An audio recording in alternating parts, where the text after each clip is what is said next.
아니라 참으로 마음에서 우러나 회중을 대표하여 주 여호와 하나님을 찬양한다면 그러한 찬양대는 성경 전체가 지지하며 격려하는 일입니다. 그러나 많은 교회의 찬양대들, 또 찬양팀들, 우리가 너무나 잘 알고 있지만 인기 자랑하고 무슨 연예인들을 방불케 하는 그러한 시대가 되어서 참으로 많은 그 신자들이 찬양대와 찬양팀에 아주 진려하고 그 세속과 구별이 되지 않는 그런 모습이 특별히 찬양 쪽에 부러움으로 말미암아 춤을 추는 건지 뭘 도대체 인기 그 개인 연애를 하는 건지 알 수 없는 그런 모습들을 보면서 아주 그 찬양이란 말 자체에 혐오를 하는 사람들도 많이 있습니다. 그래서 종종 개혁주의를 운운하면서 찬양대 자체를 부정하거나 시편 찬송만 해야 한다는 어리석은 발상들이 있는데 이는 도리어 교회의 능력과 영광을 약화시키는 주장들입니다. 찬양대의 부패 원인을 인간의 시기심과 인간의 영광을 구하려는 그런 욕심들과 교만과 자랑에서 찾지 못하고 찬양대라는 조직 자체를 부패 원인으로 보게 되는 그런 착각의 어리석음들인 것이죠. 우리는 구약 제도 중에 주 예수 그리스도의 십자가의 구속에 의해 완성된 것들을 되풀이해서는 안 됩니다. 가령 십자가의 구속 이후에 동물의 피 제사를 드리거나 레위 족속 등을 만들어서 그들만이 예배를 인도할 수 있다는 등의 주장을 한다면 이는 예수께서 십자가에서 이루신 일을 업신여기는 셈이 됩니다. 나아가 완성된 계시의 교훈을 무시하며 인간 멋대로 성경을 이해하는 것입니다. 그러나 구약의 행실 중에 그리스도의 구속과 함께 더 활성화되고 더 발전되어야 하는 것들도 있습니다. 구약에서는 죄를 행동에서만 지적하였습니다. 그러나 예수께서는 죄를 마음으로부터 지적합니다. 더 깊어진 것입니다. 구약에서는 삶의 범위가 거의 모든 것이 예배라는 의식과 연결되어 있었습니다. 그러나 신약에 왔을 때는 우리의 모든 직업과 가정생활과 직장생활과 삶의 모든 분야에서 그리스도의 주 되심을 나타내는 일을 분명하게 하고 있습니다. 특히 구약에서 행하여진 풍습들 중에 하나님을 경외하는 풍습들이 있는데 이러한 것들은 우리가 신약에서 더더욱 더 굳게 지켜야 합니다. 구원을 받기 위해서 지키는 것이 아니라 하나님이 보실 때 아름다운 삶의 모습들이기 때문에 지켜야 되는 것이, 그 중에 하나가 7배 하루를 떼어서 거룩하게 지키는 것은 패턴입니다. 하나님의 패턴이에요. 그러므로 우리들이 그 삶의 패턴을 따라 주의 날에 함께 모여서 안식하며 주님만을 기리며 기뻐하는 것은 구약 때나 지금이나 같아야 하는 것이에요. 건물도 마찬가지입니다. 구약에서는 하나님께 따로 떼어서 거룩하게 만들어 하나님께 드렸어요. 지금은 헌금하는 것이 무슨 동냥하는 것처럼 아무렇게나 하는데 그것은 잘못된 풍습이죠. 신약도 마찬가지로 하나님께 드릴 것을 따로 떼어서 미리 준비하고 드리니 구약에서나 신약에서나 같은 아름다운 풍습이라는 것이죠. 그러므로 우리는 이 구약에서 찬양대를 만든 풍습은 그리스도의 십자가로 인하여 더 확장되고 더 의미가 커지면 커졌지 그것이 폐지되거나 그리스도의 십자가로 인하여 없어진 것이 아닙니다. 더 강조가 되어야 되는 그런 부분인 것이죠. 사실 찬양대는 선한 것이며 성경 전체를 통해 고무적인 것을 의심할 수가 없습니다.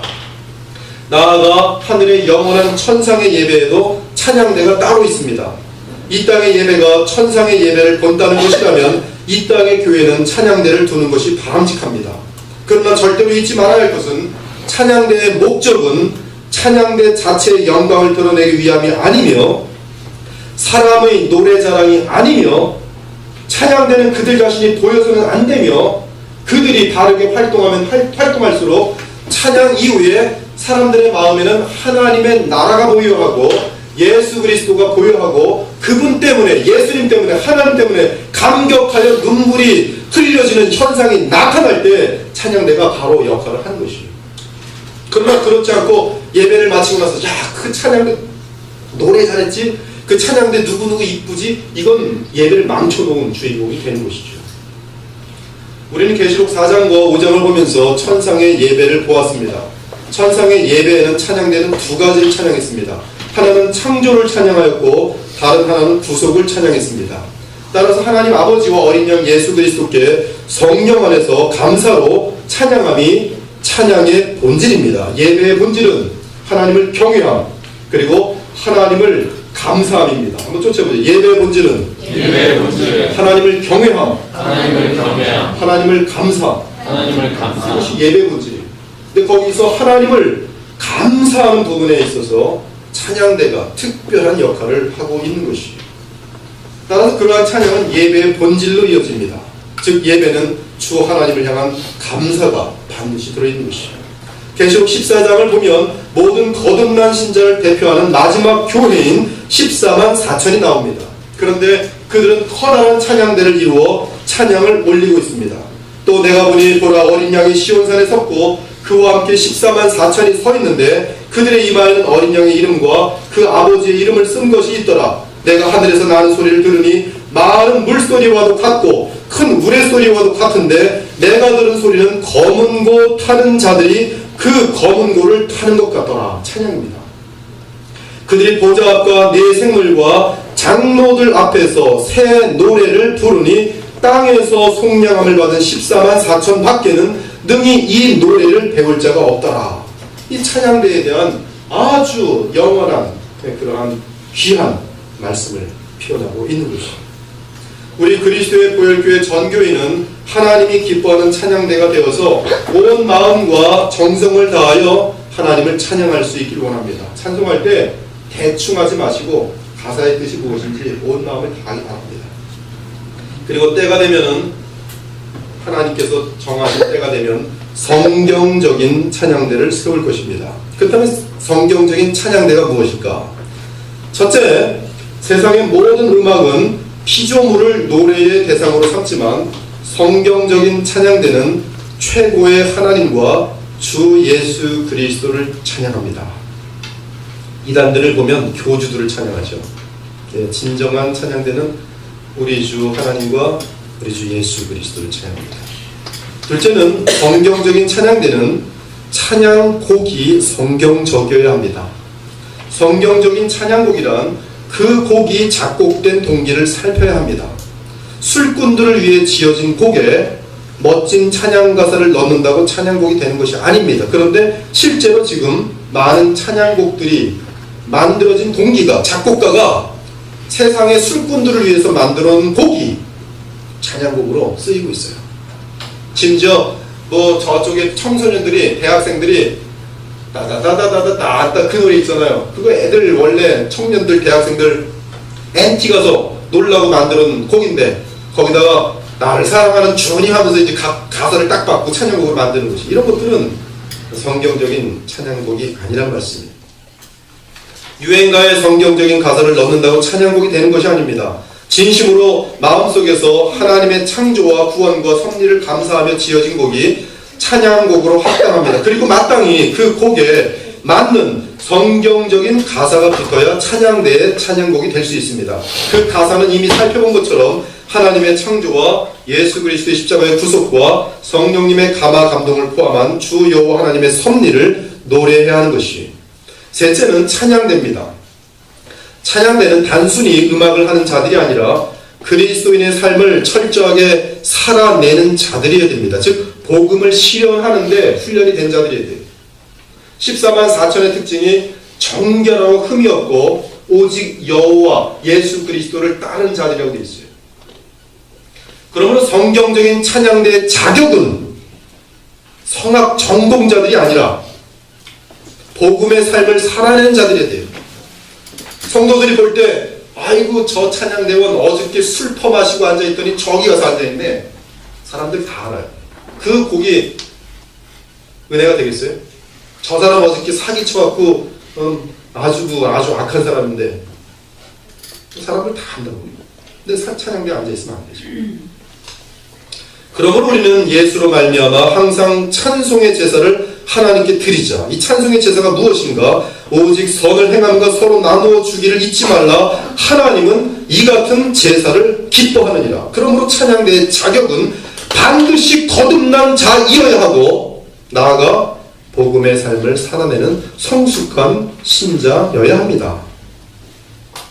오늘 본문을 보면 찬양의 종류를 구체적으로 잘 보여주고 있습니다. 또한 동시에 이 땅에서의 찬양의 능력을 보여주고 있습니다. 먼저 본문의 배경은 유대의 4대 왕 여호사밧 왕 때의 기원전 853년경입니다. 1절을 보니 20장을 보시기 바랍니다. 역대하 20장 1절을 보니 모압과 암몬과 마온 족속의 연합군을 이루어 유다 백성을 멸하려고 예루살렘을 쳐들어왔습니다. 2절과 12절을 보니 그들은 큰 무리를 이루었습니다. 학자들에 의하면 이 연합군의 크기는 120만 정도입니다. 한편 역대하 17장 18절을 보면 여호사밧의 군사는 18만 밖에 되지 않습니다. 즉 대충 20만과 120만의 전쟁입니다.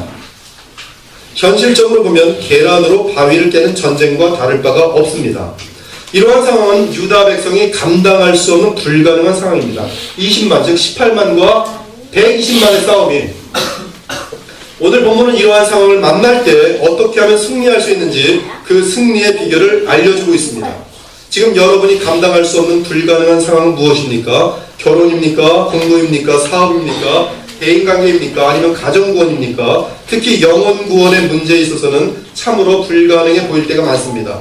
이때 사탄은 과거의 하와를 속였던 것처럼 그리스도 안에서 바라는 우리에게 그 일은 불가능해 라고 속삭이면서 우리에게 좌절시키고 포기하게 만들려고 합니다. 그러므로 우리는 사탄에게 속지 말고 사탄을 대패시키는 영적 비결을 여호사밧의 신앙의 자세에서 배우셔야 할 것이 불가능한 상황 속에서 승리를 얻은 여호사밧 왕을 통해 그 승리의 영적 비결을 배워야 할 것입니다. 먼저 같은 장 역대하 20장 5절을 보면 여호사밧과 온 백성이 성전으로 달려가 여호와의 전에 모여있는 것을 볼 수 있습니다. 여호와의 전은 신약에서는 성도들이 모이기로 약속한 장소입니다. 불가능한 어려운 일 앞에 주의 백성들은 먼저 여호와의 전을 열심히 찾아야 됩니다. 예배에 참석하는 것도 여호와의 전을 찾는 것이에요. 일반적으로 부흥하며 깨어있는 교회는 언제나 사람들의 발걸음이 가득 찹니다. 지금 우리 교회는 성도들의 발걸음이 많지는 않습니다. 그러나 증가하고 있는 것은 분명합니다. 생동하고 살아있는 교회는 성도들의 기도의 발걸음이 잦은 교회입니다. 불가능해 보이는 좌절의 일들을 당할 때 인간의 힘으로 해결해 보려고 이리저리 뛰어다니지 말고 먼저 주의 성전을 찾아와서 예배하고 기도하는 자세를 가질 때 승리의 비결의 첫 단계가 거기 있는 것이요. 집에서 기도하면 되지 뭘 교회까지 가서 기도해야 되겠어. 이러한 생각은 교만한 생각이며 게으른 생각이고 마귀에게 속는 생각입니다. 오늘날 현대인들 가운데 상당히 많은 사람들이 주일날에 집에 누워서 텔레비전 통해서 예배 실황을 보면서 주일 예배를 드렸다고 착각합니다. 아닙니다. 그것은 사탄에게 속은 것이에요. 주의 전에 오셔야 됩니다. 즉 약속된 장소에 오셔야 돼요. 그리고 다른 성도들과 함께 예배를 드리셔야 됩니다. 그래야지 하나님께서 예배 중에 능력을 부어주시고 지혜를 주시고 섭리 가운데 역사하시는 것이에요. 아무튼 여호사밧은 불가능한 어려움의 상황에서 먼저 백성들과 함께 주의 전을 찾는 모습을 보이고 있습니다. 둘째는 주의 전을 찾아와 모인 여호사밧과 주의 백성들은 당장 여호와 앞에 꿇어 엎드립니다. 그러면서 여호사밧은 온 유다 백성에게 금식을 공포하면서 다 같이 함께 기도를 부탁합니다.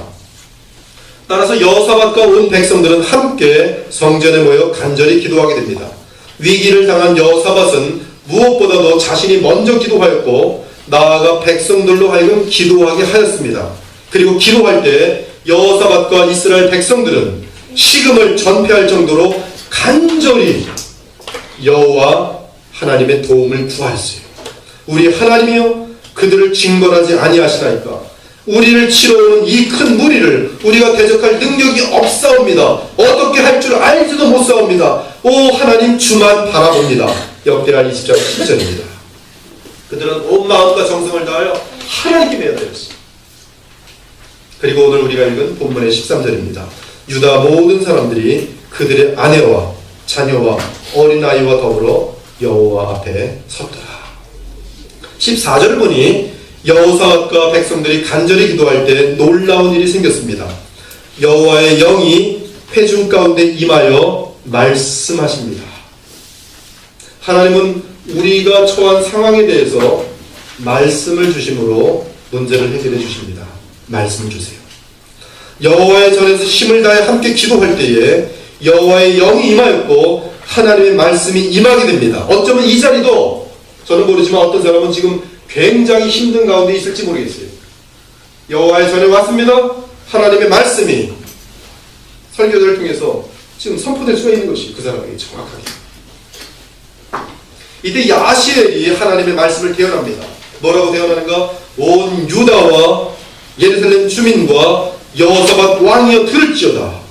여호와께서 이같이 너에게 말씀하시기를 너희는 이 큰 무리로 말미암아 두려워하거나 놀라지 말라. 이 전쟁은 너희에게 속한 것이 아니요 하나님께 속한 것이니라. 이 전쟁에는 너희가 싸울 것이 없나니 대언을 이루고서서 너희와 함께한 여호와가 구원하는 것을 보라. 유다와 예루살렘아 너희는 두려워하지 말며 놀라지 말고 내일 그들을 맞서 나가라. 여호와가 너희와 함께하리라. 약속의 말씀입니다. 이때 유다 백성들은 주의 말씀을 듣고 놀라운 반응을 일으킵니다. 경건하고 감사하는 마음으로 주의 약속의 말씀을 받아들이더니 그들은 더 이상 기도하지 않습니다. 그 대신 무릎을 꿇고 얼굴을 땅에 대고 여호와 앞에 엎드려 경배합니다. 찬양을 올립니다. 19절 그앗 자손과 고라 자손에게 속한 레위 사람들은 서서 심히 큰 소리로 이스라엘 하나님 여호와를 찬송하니라. 지금 이들의 행위는 하나님의 말씀에 대한 그 약속을 믿음으로 붙들기 위한 찬양이었어요. 이제 백성들이 아침에 일찍 일어나서 드고와 들로 나아갑니다. 여호사밧 왕은 유다 백성들에게 오직 여호와를 신뢰하라고 격려하면서 형통을 확신하였습니다. 동시에 여호사밧은 백성들과 더불어 의논한 후에 찬양대를 조직하여 성별된 예복을 입히고 군대 앞에서 행진하며 주 여호와 하나님께 감사 찬송을 부르게 합니다. 아직 아무것도 해결되지 않았어요. 적군도 그대로 있습니다. 변한 것은 하나도 없습니다. 단지 하나님의 약속의 말씀을 받았을 뿐입니다. 그리고 그 말씀을 받고 미리 기뻐하고 있어요. 믿음 가운데. 구별된 찬양대가 예복을 입고 군대 앞에서 행진하며 약속의 말씀에 확신을 갖고 찬송을 부릅니다. 여호와께 감사하세 그의 인자하심이 영원하도다. 여호와께 감사하세 그의 인자하심이 영원하도다. 120만의 정말 바다의 모래와 같은 적군들이 있어요. 그 앞에서 찬양합니다. 여호와께 찬양, 여호와께 감사, 그의 인자하심이 영원하다. 찬양 목소리가 어떠했을지 저는 참 궁금해요. 두렵고 떨리면서 120만을 보면서 여호와께 이렇게 했을까? 아니면 심했게 했을까? 저는 후자로 보고 있습니다. 무슨 일이 생겼는지 아십니까? 22절 봅시다. 그 노래와 찬송이 시작될 때 여호와께서 그들을 패하게 하셨다 했습니다. 찬송이 시작될 때에 여호와께서 복병을 두고 적군을 치게 하셨고 적군은 피차에 살육하여 전멸하게 됩니다. 사랑 여러분, 찬양대가 찬양을 시작할 때 여호와 하나님께서 쓰신 방법은 복병을 두신 것입니다. 복병은 아무도 알지 못하는 하나님의 방법이라는 뜻이에요. 그 누구도 기대하지 못했던 방법입니다. 여러분, 하나님 여호와의 도움은 언제나 여러분이 조금도 상상하지 못했던 방법으로 나타날 때가 참 많습니다. 특별히 원수를 이길 때 신기한 방법으로 도와줍니다. 원수는 더더욱 전혀 알 수 없었던 하나님의 복병 공격입니다. 이때 원수의 모든 세력이 복병을 통하여 완전히 무너집니다. 그리고 찬양 이후의 결과가 세 가지로 나타납니다. 24절을 보니 모압과 암몬과 세일 족속은 서로 전쟁을 하며 살육하더니 완전히 피차 멸망하였습니다. 유다 백성은 손가락 하나 꼼짝하지 않고 대승리를 얻었습니다. 25절을 보니 최고로 불가능해 보이는 상황이 최고의 복의 기회로 변화되었습니다. 전쟁 승리 이후 재물과 의복과 보물이 너무나 많아서 능히 한 번에 가져갈 수 없어서 사흘 동안이나 취하였다고 말합니다. 방금 전에 어떠했습니까? 120만의 원수입니다. 불가능한 상황입니다. 좌절한 상황입니다. 하나님을 원망하고 싶은 상황입니다. 그러나 찬양과 함께 믿음을 붙들었습니다. 찬양하였습니다. 감사했습니다. 하나님이 복병으로 역사하셨습니다. 그것이 극과 극으로 바뀌는 것이 최고, 인생 가운데 최고의 복을 받는 순간이 되는 것이죠. 그리고 마지막으로 30절을 보니 평강이 주어집니다. 모든 사방으로부터 원수를 막아내시고 원수들이 감히 도전하지 못합니다. 사랑하는 여러분, 지금 이 승리의 과정에서 제일 중요한 부분이 바로 찬양의 부분입니다. 본문에는 4번에 걸친 찬양이 나타나고 있습니다. 19절, 21절, 26절, 28절입니다. 그리고 각 찬양은 각각 서로 다른 목적과 내용을 가지고 있습니다. 먼저 첫째 찬양은 19절은 믿음의 찬송입니다. 감당할 수 없는 환난과 원수의 공격 앞에서 여호와의 전에서 모여 간절히 기도한 후에 하나님의 약속의 말씀을 받았습니다. 그리고 이 말씀을 받은 후 드린 찬송이 바로 믿음의 찬송입니다. 그들은 믿음의 찬송을 부를 때 심히 큰 소리로 이스라엘 하나님 여호와를 찬송하였습니다. 이는 주께서 주신 약속의 말씀에 감사하며 그 약속을 잊어먹지 않고 그 약속의 말씀을 붙들기 위한 믿음의 찬양입니다. 그러면서 찬양을 통하여 주신 말씀을 신뢰하고 그 말씀을 믿으며 그 말씀에 대하여 확신을 갖는 것이에요. 저도 찬양을 부를 때 방금 전에 우울했습니다. 그런 찬양 가사를 쏟아 놓으면서 그 찬양을 할 때 제 마음이 변해있어요. 믿음의 찬양. 둘째 찬양은 21절입니다. 영적 전쟁으로서의 찬양입니다. 이 찬양을 드릴 때 하나님께서 친히 싸우시는 역사가 나타났습니다. 그래서 찬양과 함께 원수가 대표하였습니다. 따라서 최고의 위험과 불가능이 오히려 최고의 복의 순간으로 역전되는 순간이 되었습니다. 그 노래와 찬송이 시작될 때 하나님이 친히 서주셨어요. 세 번째 찬양은 26절입니다. 승리의 찬양이에요. 유다 백성은 적군의 시체를 보며 불화가 골짜기에 모여서 승리의 찬양을 불렀습니다. 이때의 찬양을 송축이라고 불러요. 송축. 송축은 이미 게임이 끝난 것이에요. 평강을 누리고 있는 것이에요. 아무런 염려가 없어요. 방금 전까지는 너무 불안했는데 게임이 끝났어요. 다 끝났어요. 하나님이 역사하셨어요. 승리의 자리에 와서 앉아있어요. 마지막 네 번째 찬양 28절입니다. 뭐겠어요? 쫓아보세요. 감사의 찬양. 이 부분이 하나님을 가장 기쁘게 하는 찬양입니다. 많은 사람들이 승리까지 찬양해요. 근데 그리고 싹 돌아가서 감사를 잊어요. 하나님 섭섭하십니다. 그들은 어디로 왔는지 보세요. 예루살렘 전으로 왔어요. 성전으로 돌아왔어요. 어디서 찬양하는지 아십니까? 이 감사 찬양은 여호와의 전에 올라간 찬양입니다. 중요합니다. 비파와 수금과 나팔로 합주하면서 하나님께 큰 찬양을 했어요. 성도의 승리가 마지막 궁극적인 위치가 어디입니까? 여호와의 전에서 모든 악기를 동원하여 하나님을 찬양하는 것으로 끝나고 있습니다. 감사와 영광의 찬양인 것이죠. 아무튼 본문에서 불가능한 상황이 닥칠 때 유다 백성이 한 일은 전심으로 합심한 기도와 4번의 찬양 외에는 다른 아무 행동이 없었습니다.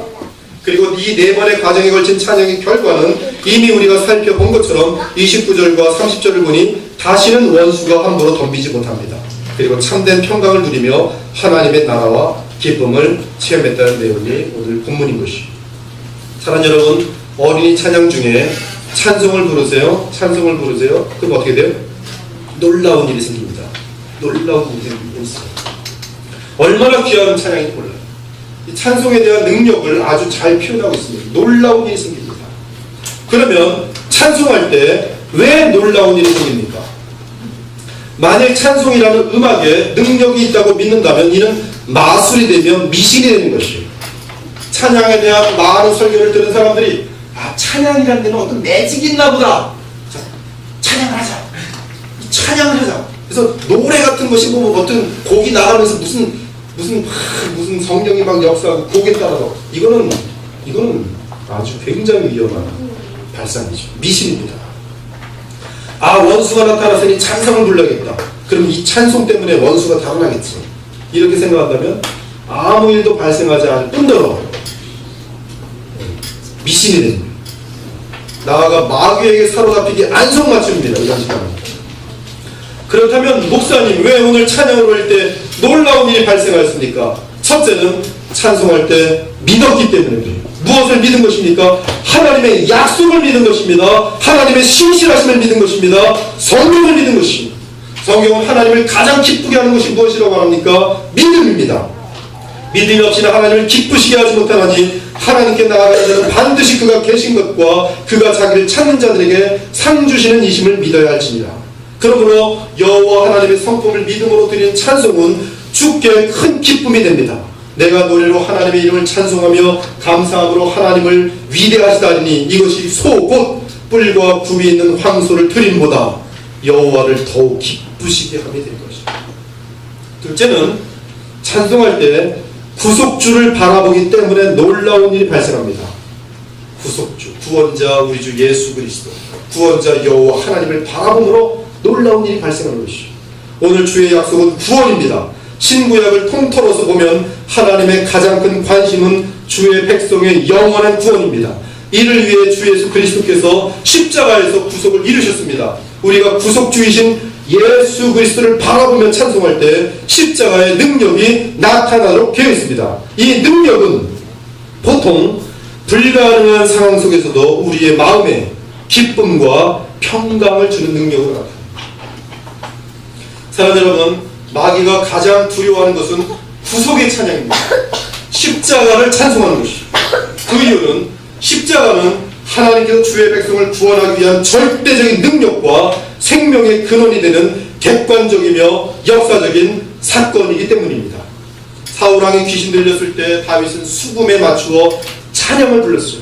그러자 마귀는 물러가고 사울왕은 평안을 얻게 됩니다. 마틴 루터는 종교개혁 주인공입니다. 마틴 루터는 복음을 깨달은 후 갈라디아서를 통해서 로마서를 통해서 복음을 깨달은 후 마귀가 제일 무서워하는 것은 십자가 구속을 찬양하는 것임을 발견했어요. 그것이 마틴 루터예요. 그래서 그는 작곡을 하고 작사를 시작했습니다. 마틴 루터는 음악가입니다. 루터 당시 교황의 권위는 나라하는 새도 떨어뜨리고 황제를 파면하는 권한까지 있었습니다. 그런데 루터가 복음을 들고 95개의 조항으로 교황을 대항했습니다. 루터는 보름수성에서 교황 및 추기경과 대주교들 앞에서 재판을 받게 됩니다. 그때 세속 권력을 가지고 있던 카톨릭 교회는 루터를 향해 선포합니다. 너 마틴 루터, 당신은 반드시 오늘 능지 처참으로 죽을 것이다. 이때 마틴 루터가 한 것이 무엇인지 아십니까? 찬양을 부릅니다. 그 찬양이 현재 여러 찬송가 있어요. 태찬송가 한번 보세요. 태찬송가 585장.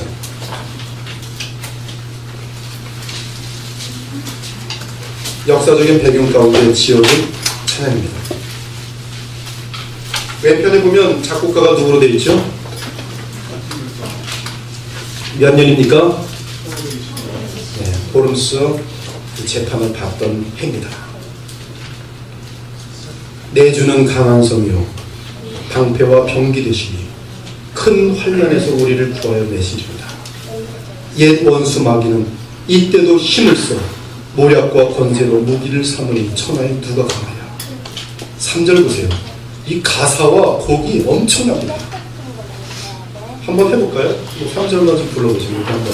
마틴 루터가 이 이러한 배경 가운데 이 곡을 찬송했을 때 그 모습 3절만 같이 불러보겠습니다. 마틴 루터가 되어서 한번 3절을 불러보세요.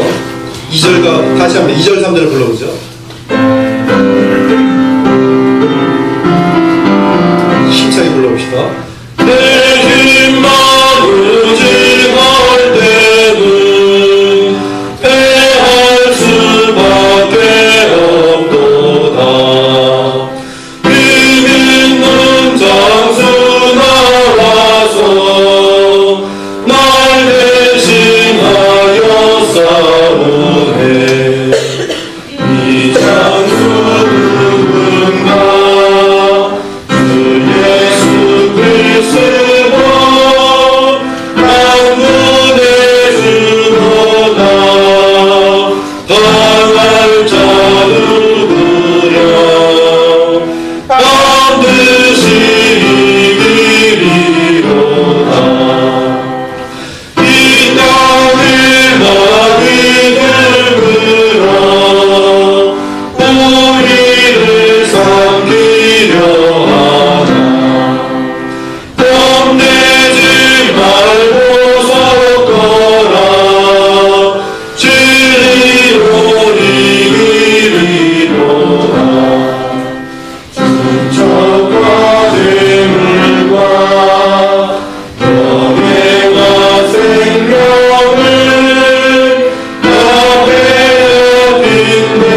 예수 앞에 서 있는 홀로 서 있는 마틴 루터입니다. 내 두려움이 없어졌어요. 찬송을 할 때 용기가 났습니다. 그는 구속의 찬송의 능력을 알고 있었습니다. 그리고 그날 밤에 반드시 그는 죽어야 되는데 하나님의 역사를 일으키세요. 친구를 통해서 빠져나갑니다. 잡히잖아요. 도망다니면서 개혁을 일으키는 거예요. 엄청난 종교개혁의 주인공이 되었죠. 억울한 누명을 쓰고 빌립보 깊은 감옥에 갇혀있던 바울과 실라, 한밤중에 그들은 큰 소리를 보였으니까 찬송을 불렀어요. 그때 놀라운 일이 생겼습니다. 한밤중에 바울과 실라가 힘으로 하고 하나님을 찬송하며 죄수들이 듣더라. 이에 갑자기 큰 지진이 나서 독병이죠. 터가 움직이고 문이 곧 다 열리며 모든 사람의 매인 것이 다 벗겨진지라.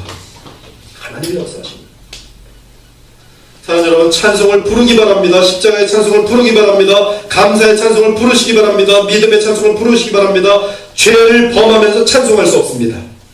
귀신 들린 사람이 찬송할 수 없습니다. 그러므로 찬송을 부르며 믿음을 갖는다면 마귀의 유혹이 물러갑니다. 시험이 물러갑니다.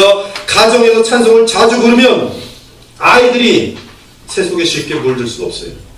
기쁨이 오고 평안이 오고 힘이 오고 능력이 오고 축복이 옵니다. 그 이유는 바로 찬송 속에 있는 곡과 가사에 대한 우리의 믿음으로 인해 주 예수 그리스도의 보혈로부터 무한한 생명수가 흘러 넘치기 때문입니다. 아무리 두려운 일로 우겨싸임을 당할지라도 찬송하는 자의 심령에는 평안이 깃들게 되어 있어요. 하박국 선지자가 나라가 멸망하는 것을 보면서 비참 가운데 믿음으로 회복합니다. 그리고 한 것이 뭐예요? 찬송이에요. 수금에 맞추어 찬송합니다. 비록 무화과 나무가 무성하지 못하며 포도나무에 열매가 없으며 감람나무에 소출이 없으며 밭에 먹을 것이 없으며 우리의 양이 없으며 외양간에 소가 없을지라 나는 여호와로 말미암아 즐거워하며 나의 구원의 하나님으로 말미암아 기뻐하리로다. 주 여호와는 나의 힘이시라. 나의 발을 사슴과 같게 하사 나를 나의 높은 곳으로 다니게 하시리로다. 이 노래는 지혜하는 사람을 위하여 내 수금에 맞춘 것이니라. 우리 인생에는 좋은 일만 있지 않아요. 그러나 찬송을 통해서 주님을 부를 때 어떠한 상황에서든지 위로와 기쁨과 확신이 넘치게 되는 것이에요. 저도 제 짧은 인생이지만 저도 참 찬양을 좋아하는 사람입니다. 그러나 이 찬양의 이 교회의 부패 때문에 저도 찬양이라는 것이 이제 부담이 많이 돼요. 너무나 교회가 예배가 찬양 때문에 썩어버렸어요. 찬양팀을 만들어 놓으면 여자들은 왜 이렇게 그 사람들 앞에 나서는 걸 좋아하는지 막 문제가 생기는 거예요. 질투가 생기는 거예요. 그리고 옷을 점점 야하게 입질 않나 뭐 무슨 헤어드라이를 날마다 하지 않나 이건 무슨 점점 인기 연예가 바뀌어요. 맞습니다. 그렇지만 찬양의 능력이 있음을 지금도 인정하고 있어요. 저는 제 삶을 통하여 찬양의 능력을 여러 번 체험했습니다. 한 번은 대학 졸업 후 제가 주님을 만난 후 날마다 성경 읽으며 주님과의 첫사랑 속에 머문 적이 있어요. 그때가 1985년인데 그냥 첫사랑입니다. 그날은 금요일이었는데 회사에서 퇴근하며 고등부 교사였기 때문에 고등부 모임에 가려고 시내버스를 타고 교회로 가던 중이었습니다. 저도 모르게 조용히 버스에서 찬송을 부르고 있었습니다. 흥얼거렸죠. 어떤 곡인지 생각이 안 납니다. 제가 교회 앞에서 버스를 내리는데 어떤 젊은 남자분이 함께 급하게 따라 내립니다.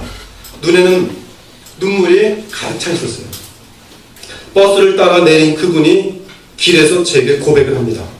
몇 달 전부터 자살을 하려고 철마산에다 줄을 매달아 놓았다고, 그리고 어제가 그 줄에 목을 매는 날이었다고, 자기는 계산동에 사는 사람인데 아침에 마지막 아침 먹고 죽기로 작정하고 버스를 탔다는 것이 11시가량 철마산까지 가는 버스를 타고 가는데 찬송을 하는 할머니를 보았다는 것입니다.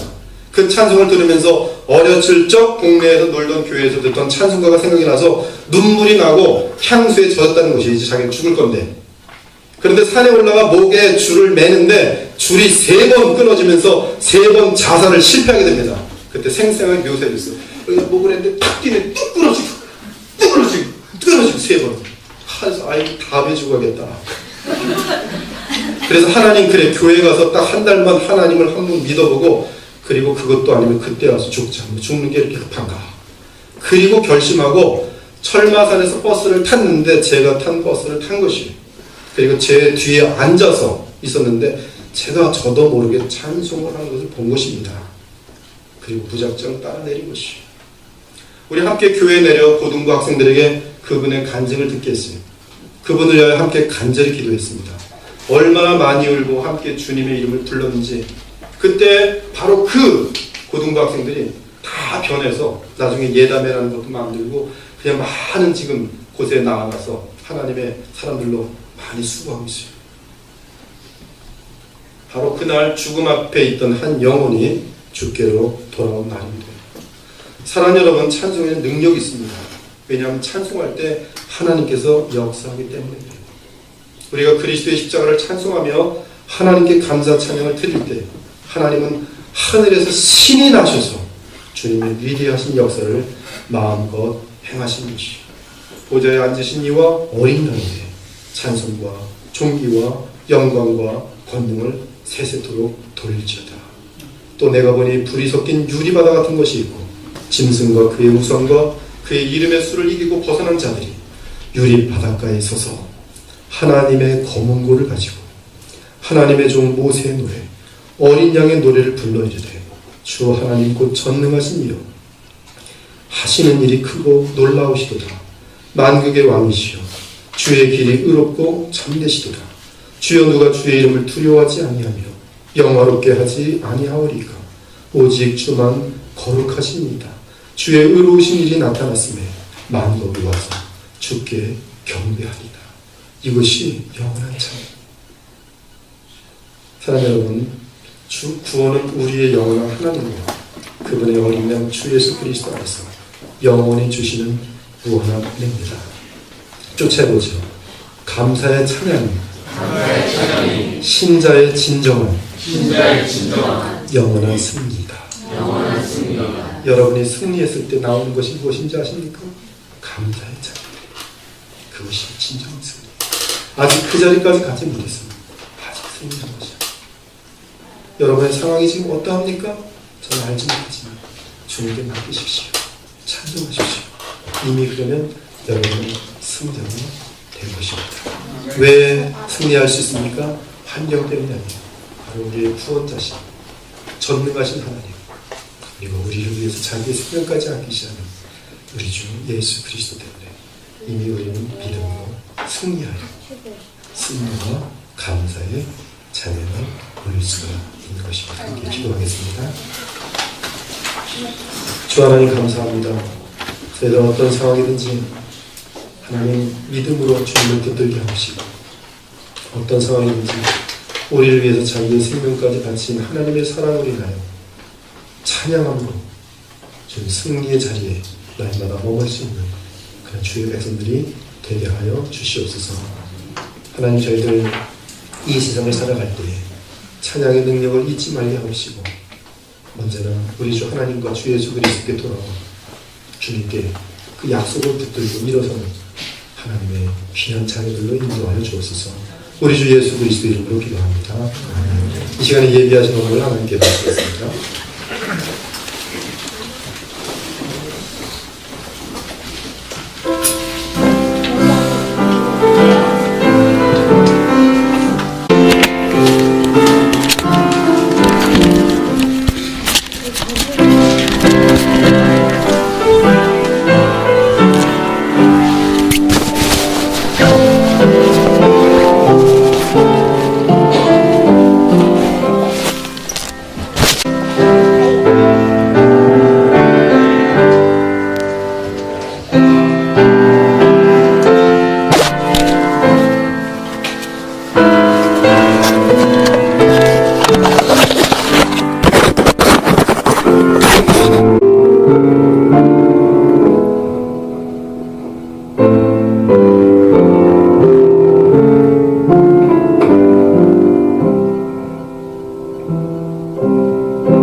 이렇게 기도하겠습니다.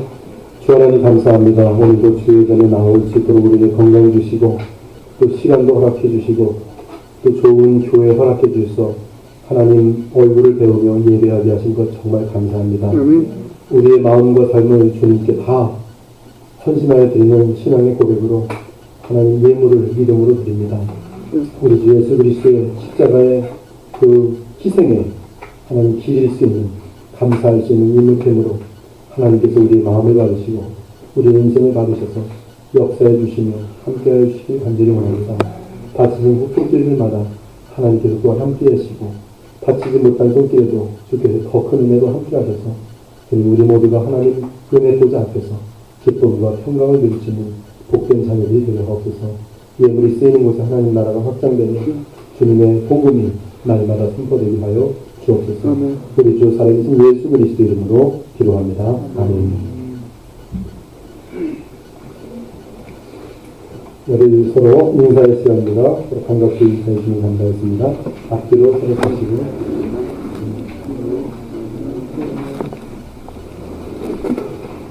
오늘 새로운 부부 맞아요?